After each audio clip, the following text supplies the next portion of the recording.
miantso anay zany a monsieur David avy atao amin'ny téléperformance satria vonona ry zareo a an'olo-tanana anampy atsika eo amin'ny fandraisana antso na koa amin'ny antso atao a iadina amin'ny coronavirus ary anampy maimay taona miaraka amin'ny fitaovana rehetrarehetra.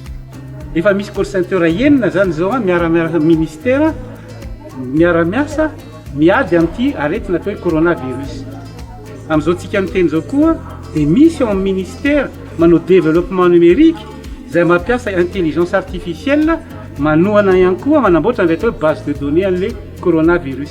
Zany hoe amin'izao fotoana izao zany a miara-miasa amin'ny ministère daholo ny ao amin'ny numérique na centre d'appel na koa ireo manao développement numérique.